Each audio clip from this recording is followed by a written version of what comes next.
नमस्कार, मैं हूं दिलीप तिवारी और जी मीडिया में आपका बहुत बहुत स्वागत है। आज हमारे साथ एक खास मेहमान हैं जो ऐसे प्रदेश से आते हैं जो हिंदुस्तान में जाना जाता है आदिवासी कल्चर के लिए, एक नए उभरते हुए राज्य के तौर पर, और उनका नाम है भूपेश बघेल। जी हां, छत्तीसगढ़ के मुख्यमंत्री भूपेश बघेल हमारे साथ जुड़े हुए हैं।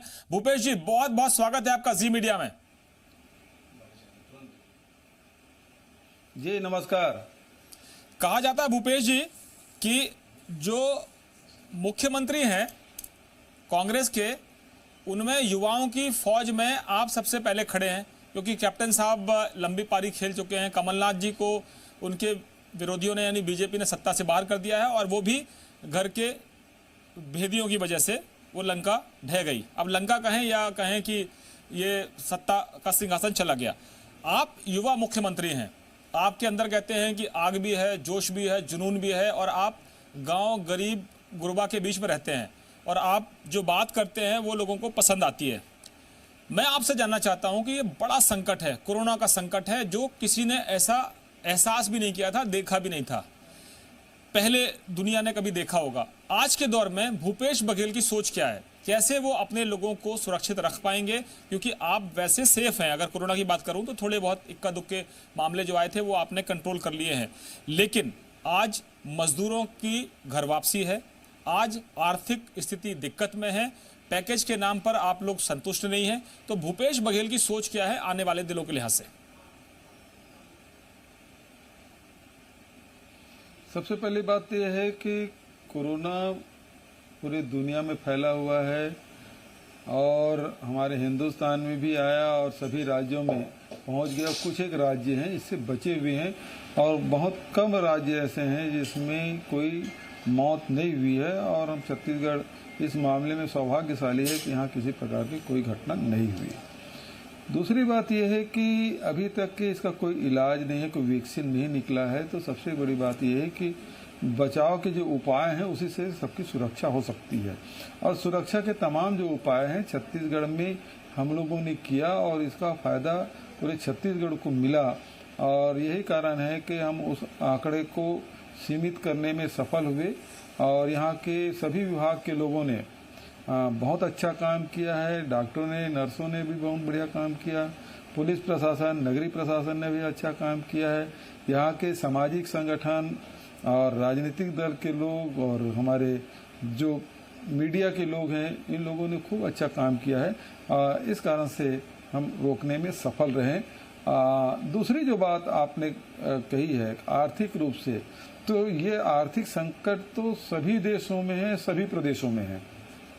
ऐसे हम सबको मिलकर सामना करना पड़ेगा, और छत्तीसगढ़ ने इसकी शुरुआत की। हमने मनरेगा का काम बंद नहीं किया, और यही कारण है कि छत्तीसगढ़ में सबसे ज़्यादा 23 लाख जो मनरेगा मजदूर हैं वो कार्यरत हैं।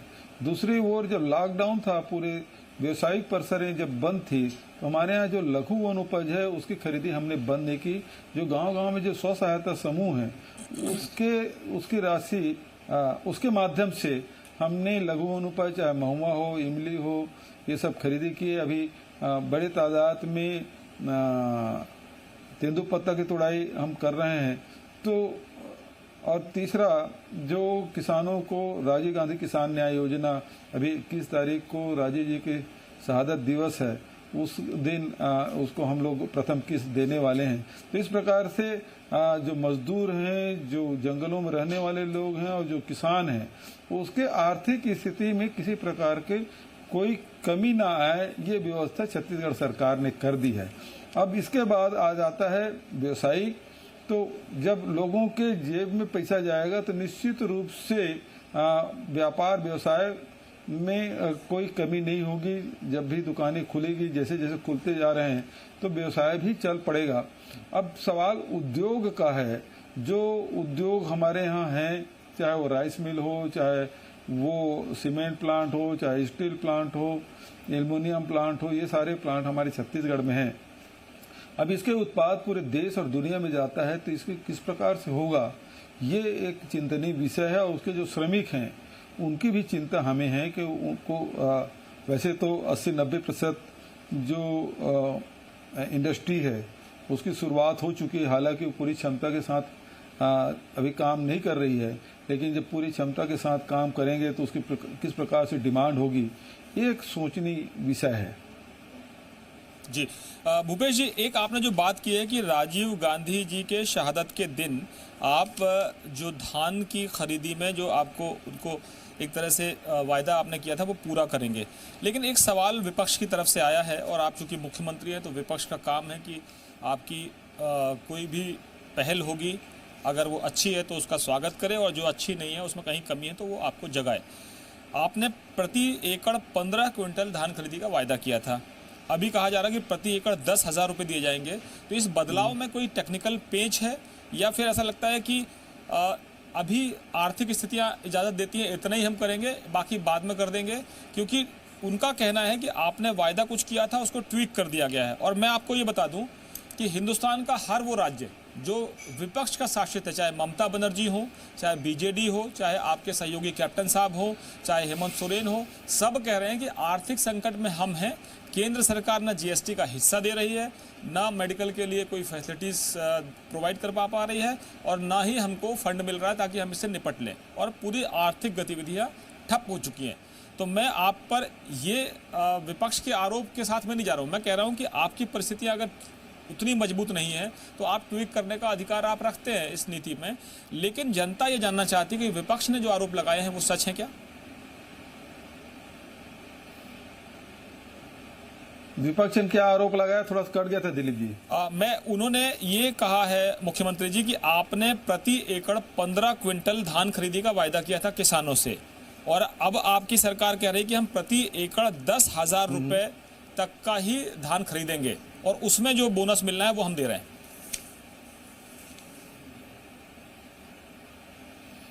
देखिए, पहली बात यह है कि 15 क्विंटल प्रति एकड़ के हिसाब से खरीदे, और 1815 रुपया प्रति क्विंटल के हिसाब से सभी किसानों के खाते में वो राशि पहुंच चुकी है, वो जो कि 15,000 करोड़ के आसपास है। दूसरी बात है कि हमने घोषणा पत्र में कहा था कि हम 2500 रुपये क्विंटल में धान खरीदेंगे, और भारत सरकार ने ये आदेश किया कि जो भी राज्य यदि बोनस देती है तो वहाँ के जो चावल है उसको हम नहीं खरीदेंगे।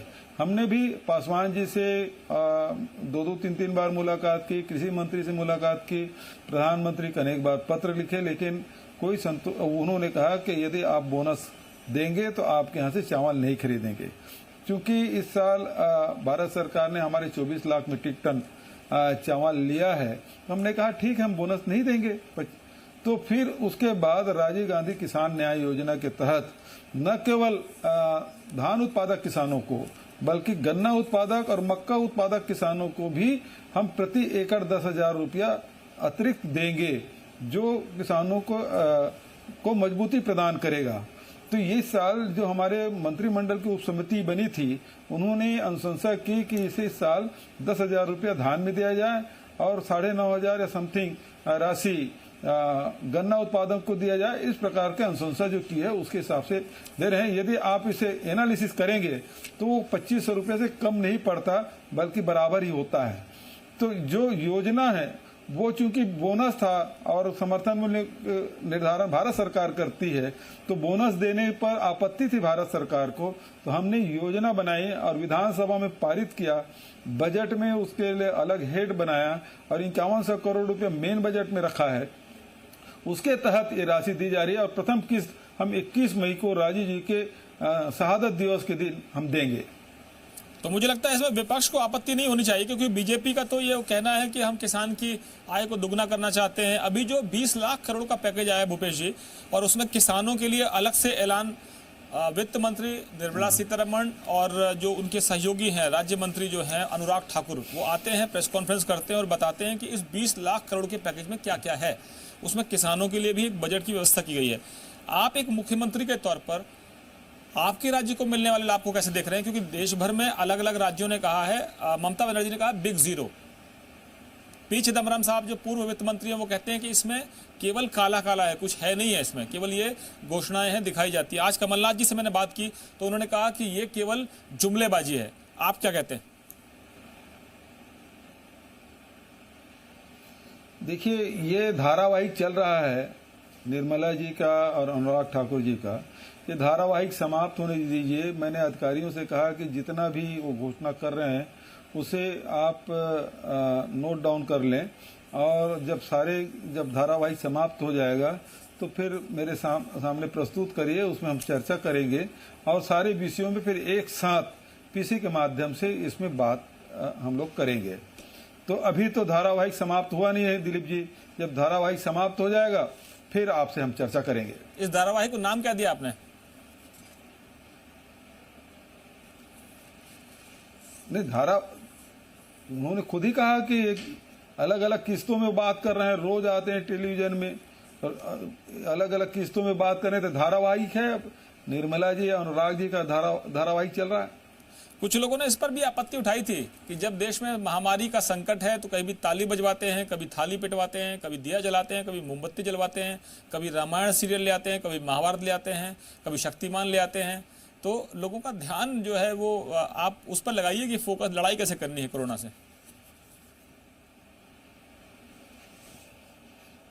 देखिए, अब उसमें तो प्रतिक्रिया सबकी आ चुकी है, उसमें कुछ कहने की कोई आवश्यकता नहीं कि थाली बजाने से या ताली बजाने से कोरोना नहीं भागा, ये सब भी जानते हैं। लेकिन प्रधानमंत्री जी ने अपील की तो सब लोगों ने ताली भी बजा दी, थाली भी बजा दी, कोई संग भी फूंक दिया, सड़कों पे भी आ गए।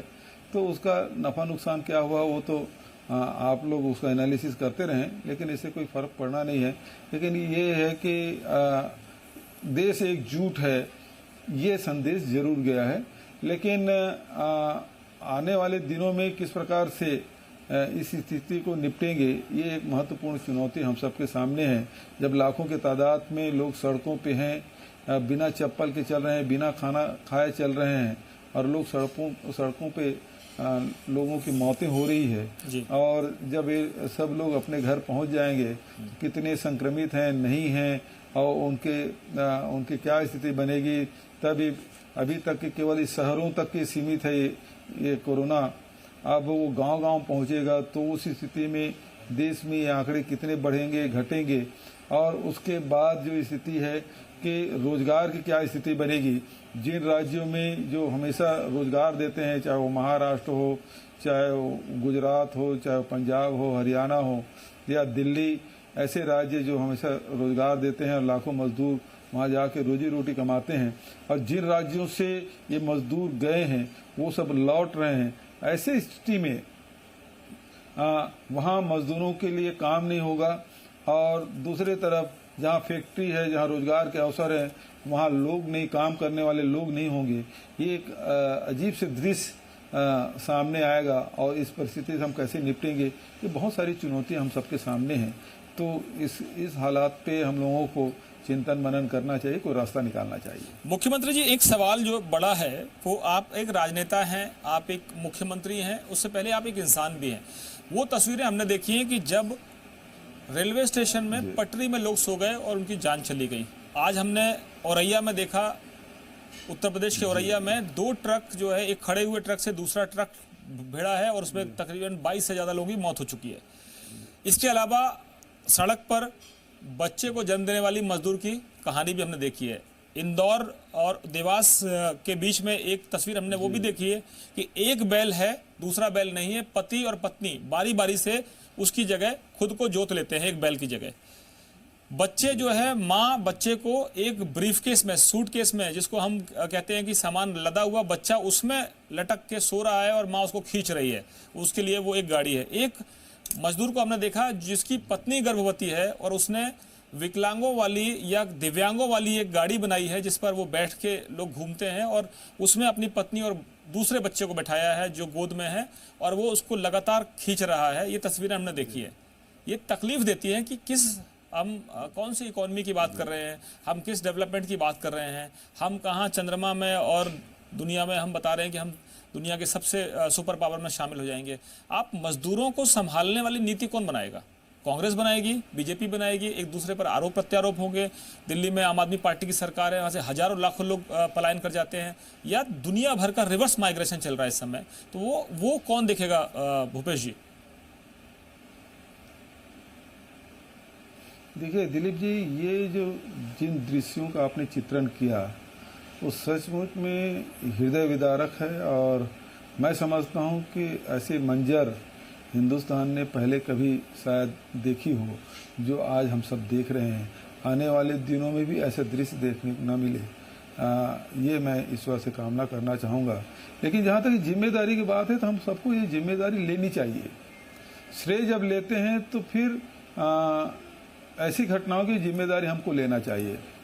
और ये भी मैं आपको कहना चाहूँगा, दिल्ली में जब लाखों मजदूर सड़क पे आ गए थे तो भारत सरकार ने राज्य सरकार के अधिकारियों को निलंबित कर दिया था। और अभी सारे अधिकारी सब जिला स्तर के अधिकारियों से सीधा बात कर रहे हैं, सीधा निर्देश दे रहे हैं। तो सारा कुछ कंट्रोल, दुकान कितने समय खुलेगी, कि कौन से जिला ऑरेंज रहेगा, कौन ग्रीन रहेगा, कौन रेड रहेगा, वो सारे निर्णय भारत सरकार कर रही है। तो ये जब निर्णय जैसे भारत सरकार कर रही है तो जिम्मेदारी भी इनको लेना चाहिए। लॉकडाउन आपने मजदूरों को आप घर जाने के लिए कह दिया, लेकिन उनके आने जाने की व्यवस्था आपने नहीं की। ट्रेन शुरू नहीं किया, ट्रेन बाद में शुरू किया, तब तक के लोग सड़कों पे उतर आए। तो आखिर इसकी जिम्मेदारी तो लेनी पड़ेगी ना। जब श्रेय आप लेते हैं, कोरोना को रोकने में हम सफल रहे, तो फिर मजदूर जब सड़कों में मर रहे हैं तो उसकी जिम्मेदारी भी आपको लेनी चाहिए। जो अव्यवस्था फैली उसकी भी जिम्मेदारी आपको लेनी चाहिए। मुख्यमंत्री जी, एक चीज मैं और पूछना चाहता हूं आपसे कि कई बार ये देखने में आता है कि उन तक जिन तक ये बात पहुंचनी चाहिए, चाहे वो मीडिया के जरिए हो, चाहे सोशल मीडिया के जरिए हो या प्रशासनिक व्यवस्था के जरिए हो, उन तक ये बात नहीं पहुंची। और ये उन राज्य सरकारों की जिम्मेदारी नहीं थी कि वो अपने यहाँ से मजदूरों को ना निकलने दें और उनसे कहें कि आप यहीं रुक जाइए। क्योंकि अगर वो पैदल चल रहे हैं, बिना खाए बिना पानी पिए, ना तो उनके पास ऐसे कोई संसाधन है कि वो पैसा दे के टिकट कटा सकें, या उनको ये पता नहीं है कि उनको टिकट मिलेगी कि नहीं मिलेगी, ऑनलाइन बुकिंग कैसे होगी, ट्रकों में बैठकर, दूध के टैंकर में घुसकर, सब्जी के ट्रक में पीछे छुपकर तमाम तरह से लोग अपने घर पहुंचना चाहते हैं। और कई ने तो रास्ते में दम तोड़ दिया है। स्वाभाविक तौर पर उनका एक्सीडेंट नहीं हुआ है, लेकिन वो इतना लंबा चल गए कि उनके शरीर में जान नहीं बची। वो हमने देखा है। कई मजदूर थे जो कोरोना पॉजिटिव थे। हमने बिहार में एक तस्वीर देखी है कि वो प्लेटफॉर्म पर पड़ा हुआ है और उसको एम्बुलेंस तक बैठने की हिम्मत नहीं है, खुद चलकर जाता है और रास्ते में दम तोड़ देता है। तो मैं आपसे जानना चाहता हूं कि आखिर ये उन राज्य सरकारों की जिम्मेदारी नहीं जिनके यहाँ ये मजदूर काम करते? मैं आपसे निवेदन ये करना चाहूँगा कि राज्य सरकारों ने अपनी भूमिका निभाई। कोटा के छात्र को लाने की जब बात हुई तो कोई भारत सरकार अनुमति नहीं दे रही थी। योगी आदित्यनाथ जी ने बस 300 से अधिक बस भेज के अपने छात्रों को ले आए। और उस समय फिर हम लोगों पर दबाव पड़ा कि हम लोग अपने छात्रों को क्यों नहीं ला रहे हैं। भारत सरकार अनुमति नहीं दे रही थी। हमने बार बार रिक्वेस्ट किया तो बोले आप लाना है तो ले आइए, हम कुछ बोलेंगे नहीं। क्योंकि योगी आदित्यनाथ जी ले आए थे, इस कारण से हमको रोक नहीं भी पा रहे थे। हमको तो जिले के सीमा को खोलने की अनुमति तक नहीं है। हमको तो ये कहा जाता है कि सैलून को खोलना है कि नहीं खोलना है, जिम को खोलना है कि नहीं खोलना है, स्पा खोलना है कि नहीं खोलना है, जो हमारे सराफा बाजार उसको खोलना है कि नहीं खोलना है, कितने घंटा खोलना है, ये सारे चीज भारत सरकार तय कर रही है। तो फिर राज्य सरकार की जिम्मेदारी कहाँ हो जाती है? आप मजदूरों को बोल दीजिए जाइए अपने घर, वो निकल पड़े और आपने ट्रेन की व्यवस्था की नहीं, तो किसकी जिम्मेदारी? ट्रेन क्या राज्य सरकार चलाती है? आपने एक अहम बात उठाई है, ट्रेन राज्य सरकार नहीं चलाती, केंद्र सरकार चलाती है। और आपने कितनी ट्रेनें मांगी थी अब तक और कितनी अनुमति मिली तो आप खुद बताएंगे। लेकिन केंद्रीय मंत्री हैं, रेल मंत्रालय का जिम्मा संभालते पीयूष गोयल, वो मीडिया के जरिए आके कह रहे हैं कि 4 राज्य हैं, छत्तीसगढ़ है, राजस्थान है, झारखंड है जहां आपके सहयोग से सरकार चलती है, और पश्चिम बंगाल तो खैर उनका विरोध जगजाहिर है और खुलकर बोलती हैं। ये 4 राज्य ट्रेनों को अनुमति नहीं दे रहे हैं। ये कितना सच है, हम आपसे सुनना चाहते हैं। देखिए, कल उन्होंने एक सफेद झूठ बोला। उन्होंने कहा कि छत्तीसगढ़ केवल 10 ट्रेन मांगी हैं, जबकि वास्तविकता है कि हम 30 ट्रेन मांग चुके थे। और ये भी हमने कहा कि 9 ट्रेन हमारे छत्तीसगढ़ में आ चुके हैं जी। तो हमारे पास अभी कोई डिमांड नहीं, 30 ट्रेन हमने डिमांड की। अब शर्त उन्होंने क्या किया कि दोनों राज्य सहमति से आप ट्रेन भेज सकते हैं। अब हमारे यहाँ 24-25 हजार मजदूर जम्मू में फंसे हुए हैं, वो आना चाहते हैं। हमारे पास वो किस रजिस्ट्रेशन है। अब जम्मू यदि सहमति नहीं दे तो हम कहाँ से लाएंगे भारत सरकार से। और ये अभी तो वो यूनियन टेरिटरी है, अब तो फिर वहां कोई चुनी हुई सरकार तो है नहीं, वहां फिर कौन अनुमति देगा? क्यों नहीं दे रहे हैं भाई? हम तो मांग रहे हैं जम्मू कश्मीर का, वहां दे क्यों नहीं रहे हैं आप? इसके लिए कौन जिम्मेदार है? वहां तो 24,000 से अधिक मजदूर हमारे फंसे हुए हैं। ये आरोप प्रत्यारोप का समय नहीं है। ये पीयूष गोयल जी, आप अपने रेलवे का पैसा प्रधानमंत्री केयर में दे सकते हैं, लेकिन मजदूरों के टिकट का पैसा आप नहीं दे सकते, और राज्यों से वसूल कर रहे हैं। तो आपने पैसा भी जमा कराया है ट्रेनों के लिए? बिल्कुल कराए हैं, 1,70,00,000 के आसपास राशि जमा है। लेकिन एक चीज मुझे और बताइए कि आप लोगों ने इतने दिन से लॉकडाउन के दौरान भी केंद्र से बहुत मदद मांगी, आपने चिट्ठियां लिखी हों, कई केंद्रीय मंत्रियों को लगातार आप लिख भी रहे हैं, तो क्या सुनवाई नहीं हो रही है? जानबूझ के आपको इग्नोर कर रहे हैं? देखिए, मैं इस मामले में कुछ नहीं कहना चाहता। हमने डिमांड भेज दी है, और जब एपिसोड पूरा हो जाएगा तब मैं प्रतिक्रिया व्यक्त करूंगा। अच्छा, एक चीज और बता दीजिए कि जो आर्थिक संसाधन जुटने में सबसे बड़ा जो योगदान होता है वो कहता है कि एक्साइज से पैसा आता है, जीएसटी से पैसा आता है, बाकी तो पेट्रोल और डीजल में जो भी आपके पास वो लगेगा, क्योंकि वो बंद है, ठप पड़े हैं, तो गाड़ियां चल नहीं रही, तो पेट्रोल डीजल बिकेगा नहीं। कैसे संसाधन जुटेंगे? और शराब की दुकानों के बाहर जो लंबी लंबी लाइनें लग गई हैं, वो तो कोरोना के लिए और महामारी का कारण बन जाएगा। देखिए, जहां तक है राज्य के राजस्व की बात है, जीएसटी है, इनकम टैक्स है, माइनिंग के रॉयल्टी है, एक्साइज है, फॉरेस्ट के कास्ट विक्रय है, बहुत सारे ऐसे हैं जिसे पेट्रोल डीजल के जो वेट है उससे राज्य को राजस्व मिलता है। अब सारी गतिविधि ठप है, तो ऐसे में भारत सरकार से नहीं मांगे तो और किससे मांगा जाएगा? तो वो डिमांड हमने कर दी है। अब सारे जो धारावाहिक है समाप्त हो जाए दिलीप जी, तो फिर उसके बाद फिर आपसे मैं बात करूंगा। अच्छा, जो माइनिंग की जो अतिरिक्त लेवी जो है वो आपने कहा कि आप दीजिए हमको, क्योंकि एक ऐसा राज्य है जिसमें अभी डेवलपमेंट के लिए बहुत काम करना बाकी है, ट्राइबल आपके पास बहुत हैं, बस्तर जैसा इलाका जिसका क्षेत्रफल केरल से ज़्यादा बड़ा है, और आपके पास वहाँ चुनौतियाँ ये भी हैं कि वहाँ नक्सल जो है वो असर देखने को मिलता है, बीच बीच में वो भी अपनी कारस्तानियाँ दिखाते हैं। तो ऐसे में आपके पास दोहरी लड़ाई है, एक तरफ आपको कोरोना से लड़ना है, पहले से आप नक्सलवाद से लड़ रहे हैं, तो इस संकट में जो आप उम्मीद करते हैं वो मिल रहा है कि नहीं मिल रहा है? देखिए, मिलना चाहिए। अभी तक शुरू हुआ है, कितना देती है केंद्र सरकार, नहीं देती, देने के बाद ही कोई प्रतिक्रिया व्यक्त करूं। जो कोल ब्लॉक वगैरह की बात थी, आपको याद होगा सुप्रीम कोर्ट ने इसे जब ये निरस्त हुआ था कोल ब्लॉक, तो उस समय उन्होंने आदेश भी किया था कि 275 रुपये प्रति टन के हिसाब से वो राशि जमा करें जितना खुदाई कर चुके हैं, और वो राशि है राज्यों को जाएगा, तो वो 4,000 करोड़ से अधिक की राशि हमारा बनता है छत्तीसगढ़ का, जो सुप्रीम कोर्ट के गाइडलाइन के हिसाब से जितने खदान संचालित कर रहे थे, तो उन्होंने जमा किया था। इस लड़ाई को तो जी न्यूज़ बेहतर जानती है। और वो राशि जो राज्यों का आना था वो केंद्र के पास जमा हो गया, तो वही राशि हम मांग रहे हैं, कोई अतिरिक्त थोड़ी मांग रहे हैं। ये राशि हमारी है, इसको हमको दे दिया जाए। और कोयला की लड़ाई को जी न्यूज़ से ज्यादा कौन जानता है?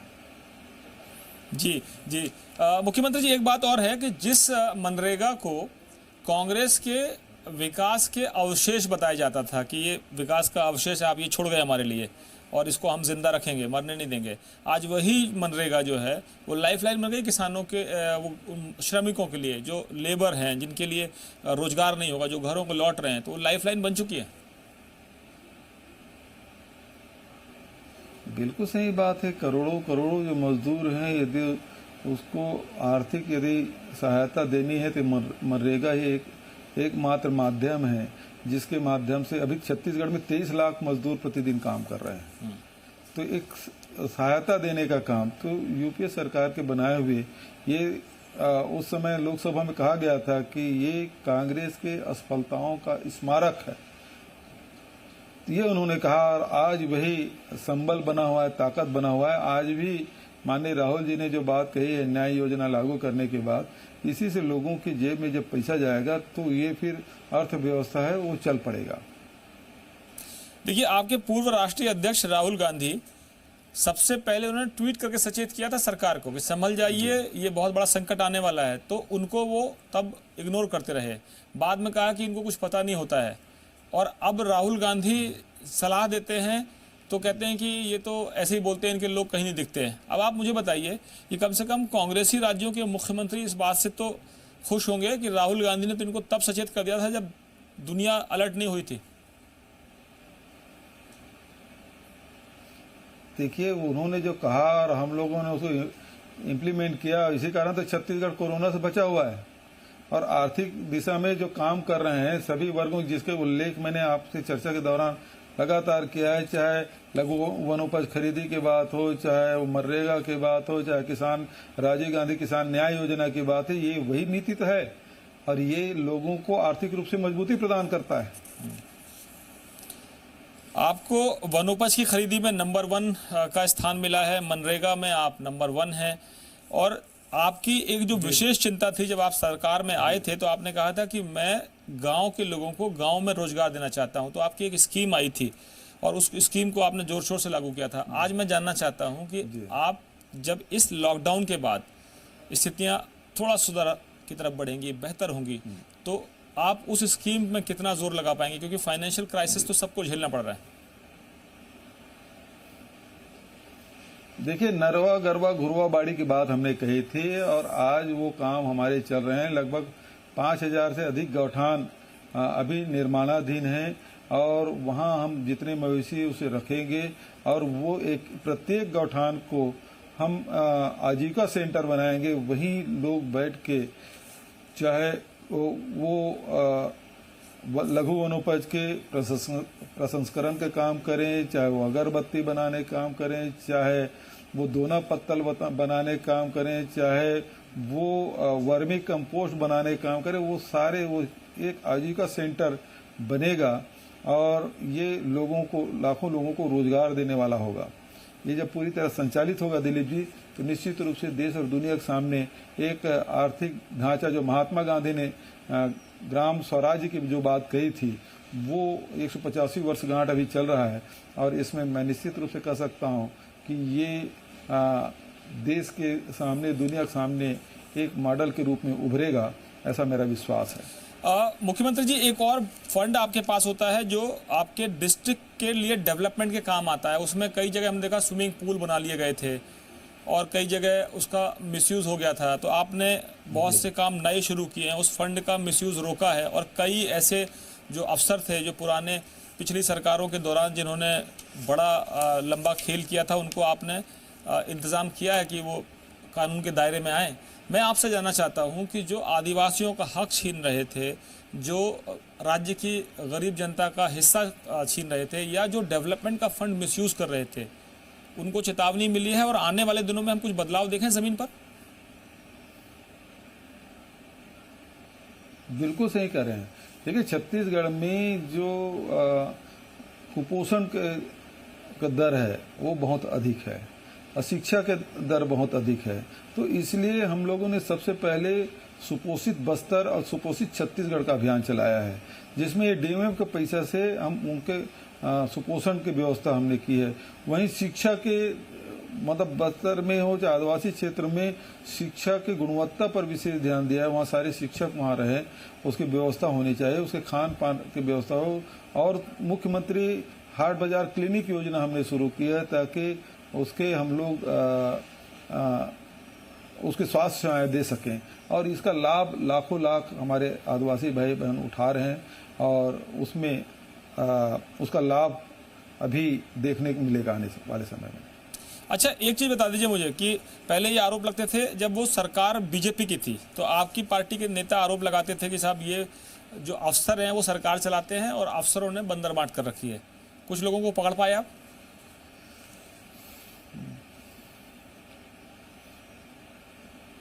देखिए, अफसर तो वही करेंगे जो सरकार चाहेगी, ऐसा नहीं वो काम करना नहीं चाहते। सवाल इस बात का है कि आपको काम लेना आता है कि नहीं आता है।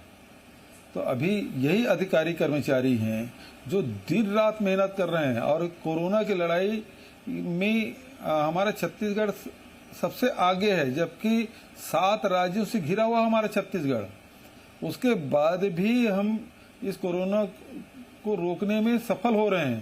तो यही अधिकारी कर्मचारी जो दिन रात मेहनत कर रहे हैं, सड़कों पे चलने वाले लोगों को वाहन की व्यवस्था करा रहे हैं, उसे भोजन की व्यवस्था करा रहे हैं, लोगों के पास राशन पहुंचाने का काम कर रहे हैं। तो सारे जो काम हैं हमारे अधिकारी कर्मचारी बिल्कुल सेवा भाव के साथ कर रहे हैं। तो इससे बढ़िया उदाहरण और क्या हो सकता है। मुख्यमंत्री जी, एक चीज और बताइए कि जो बेरोजगार हैं, युवा हैं, बहुत से लोग बेरोजगार होकर घर लौट आए हैं। अब आपके सामने एक चुनौती होगी कि आप उनको रोजगार कैसे देंगे, क्योंकि वो स्किल्ड लेबर भी थे, अनस्किल्ड लेबर भी थे, सेमी स्किल्ड लेबर भी थे, तमाम तरह के लोग होंगे, या वो घर वापसी के बाद वो जाना नहीं चाहेंगे क्योंकि कोरोना का संकट पता नहीं कब तक चलेगा। ऐसे में आपके पास क्या मैकेनिज्म होगा कि आप मनरेगा के तहत तो श्रमिकों को रोजगार दे देंगे जो अनस्किल्ड हैं, लेकिन जो सेमी स्किल्ड हैं और स्किल्ड हैं उनको कैसे एडजस्ट करेंगे? क्या आप जो स्थानीय इकाइयां हैं उनसे बातचीत करेंगे कि भाई आप अपने लोगों को थोड़ा एडजस्ट करिए?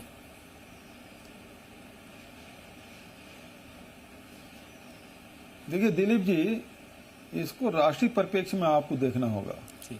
बहुत सारे राज्य हैं जहां श्रमिक के अधिकता है, और बहुत सारे ऐसे राज्य हैं जहां रोजगार दिए जाते हैं, चाहे वो महाराष्ट्र हो, चाहे वो तमिलनाडु हो, चाहे वो गुजरात हो, चाहे वो हरियाणा हो, पंजाब हो, दिल्ली हो। ये राज्य हैं जहां लोगों को रोजगार मिलता है। पूरे जहां श्रमिक अधिक हैं उन राज्यों के लोग यहां जाते हैं। तो अब सवाल ये है कि वो श्रमिक सारे लौट गए हैं, तो जिन राज्यों में लौट रहे हैं वहाँ श्रमिकों की अधिकता तो होना स्वाभाविक है, और उन राज्यों में जहाँ श्रमिक की जरूरत है वहाँ वो श्रमिक मिलेंगे नहीं। ऐसे में इसकी संतुलन कैसे बनेगी, आने वाले समय में इसको कैसे मैनेज किया जाएगा? तो ये तो राष्ट्रीय स्तर पर है। मान लो हमारे यहाँ फैक्ट्री है और संचालित हो रहा है, तो वो उत्पादन होगा तो वो दूसरे राज्य में जाके बिकेगा। अब सवाल यदि दूसरे राज्य नहीं जा पाएंगे तो फैक्ट्री वाले उत्पादन करके करेंगे क्या? जितना गोडाउन में भर के रखेंगे बचत, उसके बाद क्या? तो ये जो समस्या है इसको तो पूरे राष्ट्रीय परिदृश्य में देखा जाना चाहिए कि इसे कैसे निपटा जाएगा। जी मुख्यमंत्री जी, आखिरी सवाल।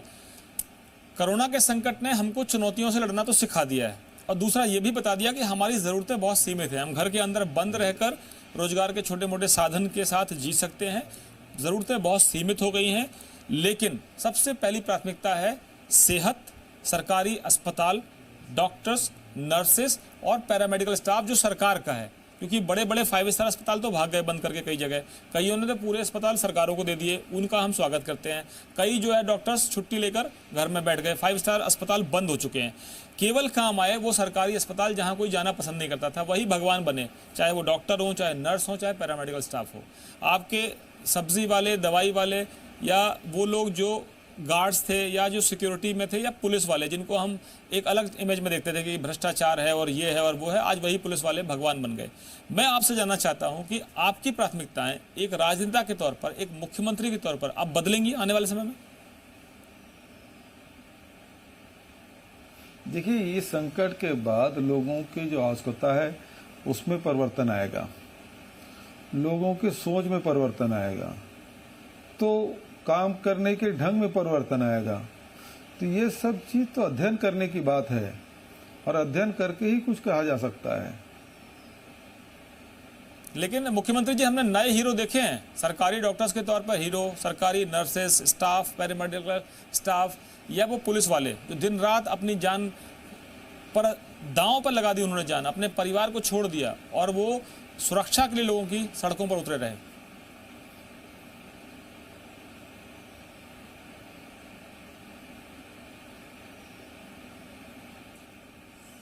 मुख्यमंत्री जी, आप मुझे सुन पा रहे हैं क्या? वो बीच में कट गया था जी, और मैं कह रहा हूं मुख्यमंत्री जी, समझता हूं कि मेरा आखिरी सवाल ये है, बहुत मेहनत किया है। मुख्यमंत्री जी, मेरा आखिरी सवाल ये है कि हमने समाज में नए हीरो देखे हैं, चाहे वो सरकारी डॉक्टर्स हों, चाहे वो नर्सेस हों, चाहे पैरामेडिकल स्टाफ हो, चाहे वो लोग हों जो पुलिस में हैं या सिक्योरिटी में हैं या प्रशासनिक सिस्टम में हैं, उन्होंने अपनी जान को दांव पर लगा दिया ताकि सिस्टम और समाज बचा रहे और मजबूत रहे।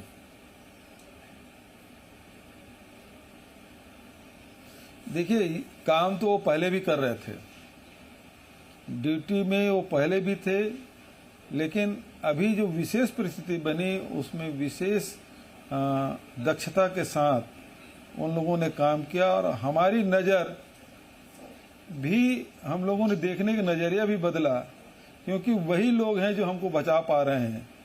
तो हमारे देखने के भी नज़रिया में बदलाव आया है। तो सकारात्मक रूप से देखने से बहुत कुछ अलग चीज़ दिखाई पड़ता है। जी मुख्यमंत्री जी, हम उम्मीद करते हैं कि आने वाले दिनों में जब हालात सामान्य होंगे तो हम आपके साथ मिलकर ऐसे समाज के नए जो हीरोज हैं, नए जो सितारे हैं, उनको हम सम्मानित करेंगे जी मीडिया की तरफ से। और मैं आपका बहुत बहुत धन्यवाद करता हूं खुलकर दिल से बात करने के लिए। और जब कभी कभी ऐसी घटनाएं होती हैं तो उनको आप समय समय पर आईना जरूर दिखाते रहिएगा, क्योंकि आप बेबाक मुख्यमंत्रियों में से एक माने जाते हैं। बहुत बहुत शुक्रिया मुख्यमंत्री जी हमसे बात करने के लिए। जी नमस्कार, धन्यवाद। तो आपने सुना छत्तीसगढ़ के मुख्यमंत्री भूपेश बघेल जो कह रहे हैं कि धारावाहिक खत्म होने दीजिए, उसके बाद हम प्रेस कॉन्फ्रेंस करके बताएंगे कि केंद्र सरकार के इस धारावाहिक में यानी 20 लाख करोड़ के पैकेज में क्या क्या है, जिसको निर्मला सीतारमण डिकोड कर रही हैं, जिसको उनके सहयोगी अनुराग ठाकुर डिकोड कर रहे हैं प्रेस कॉन्फ्रेंस के जरिए। लेकिन अभी फिलहाल भूपेश बघेल ये कहते हैं कि इस समय चुनौतियां बड़ी हैं, मिलकर सबको लड़ना होगा। फिलहाल इतना ही, देखते रहिए जी मीडिया।